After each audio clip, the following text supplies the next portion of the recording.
Boche gold and diamonds. Buy now, pay later. തന്നെ തൂക്കിക്കൊല്ലാൻ വിധിക്കണമെന്ന് നെന്മാറ ഇരട്ട കൊലപാതക കേസിലെ പ്രതി ചെന്താമര. കേസിൽ കുറ്റക്കാരനാണെന്ന് കോടതി കണ്ടെത്തിയതിന് പിന്നാലെ എന്തെങ്കിലും പറയാനുണ്ടോ എന്ന ചോദ്യത്തിനായിരുന്നു ചെന്താമരയുടെ മറുപടി.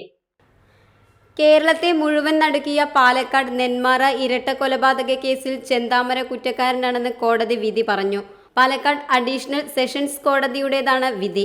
ചെന്താമരയ്ക്കെതിരെ പോലീസ് ചുമത്തിയ കൊലപാതക കുറ്റം തെളിഞ്ഞു. എന്തെങ്കിലും പറയാനുണ്ടോ എന്ന കോടതിയുടെ ചോദ്യത്തിന് ഒന്നും പറയാനില്ലെന്നായിരുന്നു ചെന്താമരയുടെ മറുപടി. തന്നെ തൂക്കിക്കൊല്ലാൻ വിധിച്ചോളൂവെന്ന് ചെന്താമര പറഞ്ഞു. നെന്മാറ പോത്തുണ്ടി സ്വദേശികളായ സുധാകരനെയും അമ്മ ലക്ഷ്മിയെയും കൊലപ്പെടുത്തി 1.5 വർഷമാകുമ്പോഴാണ് വിധി വരുന്നത്. 2025 ജനുവരി 27 ചെന്താമര അയൽവാസിയായ സുധാകരനെയും അമ്മ ലക്ഷ്മിയെയും വെട്ടിക്കൊലപ്പെടുത്തിയത്. പ്രതിക്കായി മലയിടുക്കിൽ പോലീസും നാട്ടുകാരും ചേർന്ന് നടത്തിയ 2 ദിനം നീണ്ട തിരച്ചിലിനൊടുവിൽ 28 രാത്രി 11 മണിയോടെ ചെന്താമരയെ പോത്തുണ്ടി മാട്ടായി വനമേഖലയിൽ നിന്ന് പോലീസ് കസ്റ്റഡിയിലെടുത്തു. ഫെബ്രുവരി 5 സുധാകരനെയും ലക്ഷ്മിയെയും കൊല്ലാൻ ഉപയോഗിച്ച കത്തി വാങ്ങിയ എലവഞ്ചേരിയിൽ തെളിവെടുപ്പ്.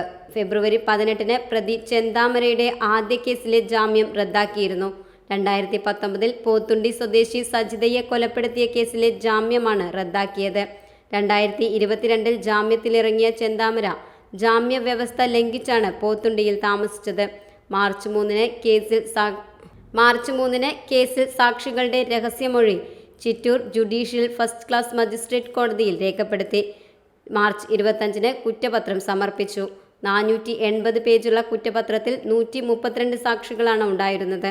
30-ലധികം രേഖകളും ഫോറൻസിക് പരിശോധനാ ഫലം ഉൾപ്പെടെയുള്ള ശാസ്ത്രീയ തെളിവുകളും പോലീസ് കോടതിയിൽ സമർപ്പിച്ചു. ഫെബ്രുവരി 23 മുതൽ മെയ് 6 വരെ വിചാരണ നീണ്ടു. 132 സാക്ഷികളിൽ 4 പേർ കൂറുമാറിയിരുന്നു. Time kids preschool, Mannannur road, Vaniyamkulam. .View news. കാഴ്ചകളാണ് ലോകം, കണ്ടു തുടങ്ങുക.